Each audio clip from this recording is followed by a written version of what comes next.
जात तालुक्यातील करजगी इथं 4 वर्षीय बालिकेवर अत्याचार प्रकरणी मिरजेत सर्वपक्षीय मूक मोर्चा आरोपीस फाशीची मागणी उपविभागीय अधिकारी यांना दिले निवेदन। जात तालुक्यातील करजगी गावात 4 वर्षीय बालिकेवर अमानुष अत्याचार करून तिची निर्गुण हत्या करण्यात आल्याची हृदय पिळवटून टाकणारी घटना घडली। या घटनेनंतर संपूर्ण राज्यात संतापाची लाट उसळली असून मिरज इथं आज या प्रकरणाचा निषेधार्थ सर्वपक्षीय मूक मोर्चा काढण्यात आला। मूक मोर्चाला मिरजेतील हजरत ख्वाजा शमना मीरा साहेब दर्ग्यापासून सुरुवात झाली आणि महाराणा प्रताप चौक इथं त्याची समाप्ती झाली। याचवेळी सर्वपक्षीय नेत्यांसह मुस्लिम समाजानं आरोपीला फास्ट ट्रॅक न्यायालयात जलद गतीनं सुनावणी करून फाशीची शिक्षा द्यावी अशी जोरदार मागणी केली। उमदी पोलिसांनी नराधम पांडुरंग कळली याला अटक केली आहे। मात्र राज्यात अशा घटना सातत्यानं घडत असल्यानं आरोपीला कठोरात कठोर शिक्षा व्हावी अशी भावना व्यक्त केली जाते। काही दिवसांपूर्वी बदलापूरमध्ये घडलेल्या अशाच एका घटनेतील आरोपीचं पोलिसांनी एन्काउंटर केलं होतं। त्याच धर्तीवर या गुन्हेगारालाही तात्काळ कठोर शिक्षा देण्यात यावी अशी मागणी मूक मोर्चात सहभागी नागरिकांनी केली आहे। या मोर्चात महिलांसह विविध सामाजिक संघटनांचे प्रतिनिधी, राजकीय नेते तसेच संतप्त नागरिक मोठ्या संख्येनं सहभागी झाले होते। आरोपीला तातडीनं शिक्षा न झाल्यास यापुढे आणखी तीव्र आंदोलन छेडण्यात येईल असा इशारा यावेळी देण्यात आलाय। यावेळी मिरज उपविभागीय अधिकारी यांना निवेदन देऊन आरोपीस फाशीची शिक्षा देण्यात यावी अशी मागणी केली आहे। जत करजगी या गावात 4 वर्षाच्या चिमुकलीवर अत्याचार करून नराधमाने तिचा खून केला। त्यानंतर तिचा मृतदेह हा पेटीत लपून बिनधास्त हा नराधम फिरत होता। महाराष्ट्रात चिमुकल्या मुलीही सुरक्षित नाही आहेत।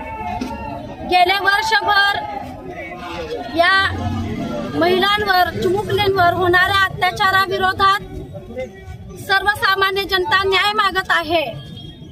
अशा गुन्हेगारांना त्वरित फाशीची शिक्षा दिली जावी अशी मागणी वारंवार सर्वसामान्य जनतेतून होत आहे।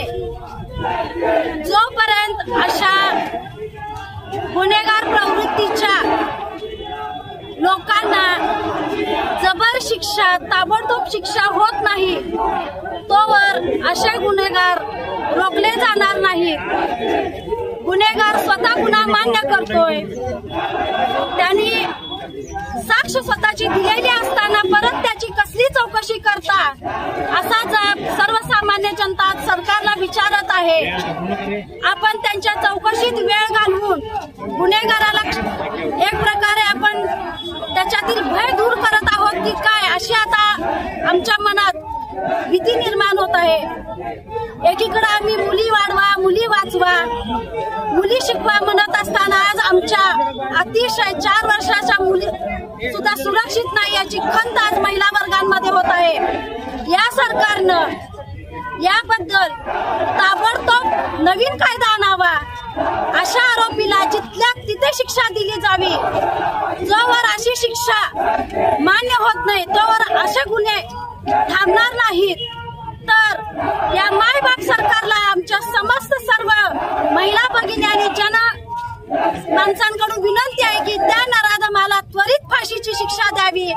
जिथं त्या नराधमानं हा गुन्हा केला आहे त्या ठिकाणी फाशीची शिक्षा द्यावी, त्याची भर चौकात दिंड काढण्यात यावी आणि जोपर्यंत अशी शिक्षा होत नाही तोपर्यंत असे गुन्हे थांबणार नाहीत। ही आमच्या सर्व जनतेची एक प्रकारची मनात असलेली भीती आहे। तर या नराधमाला फाशीची शिक्षा व्हावी, तोवर ही जर सर्वसामान्य जनता शांत बसणार नाही। हा अत्याचार फार प्रमाणात वाढत चालला आहे। मुलींनी जगणं सोडून घरात राहण्याची परिस्थिती या महाराष्ट्र सरकारने आमच्यावर आणलेली आहे अशी भावना आज आमच्यात निर्माण झालेली आहे।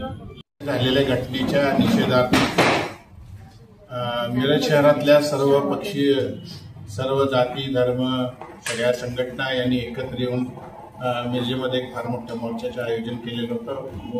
मोर्चा मूक होता, तथापि काही लोकांच्या डोक्यामध्ये राग असल्यामुळं काही ठिकाणी घोषणा दिल्या गेल्या, परंतु मोर्चा शांततेमध्ये पार पडला आणि मिरजेच्या लौकिकास साजेल अशा पद्धतीनं सगळ्या लोकांनी आपला सहभाग घेतला। सगळे हिंदू मुस्लिम बांधव, सगळ्या सर्वधर्मी या ठिकाणी मोर्चाला उपस्थित होते। त्यामुळं जनतेच्या ज्या भावना आहेत प्रशासनापर्यंत पोहोचवण्याच्या, गृहमंत्र्यापर्यंत, मुख्यमंत्र्यापर्यंत, केंद्रीय गृहमंत्र्यांच्या पर्यंत या लोकांच्या भावना आहेत की महिला सुरक्षित राहिलेल्या नाही आणि सगळ्यात महत्त्वाचे म्हणजे बालिकांचा सुद्धा सुरक्षा ही किती ऐरणीवर आलेली आहे हे या माध्यमातून दिसून येतं.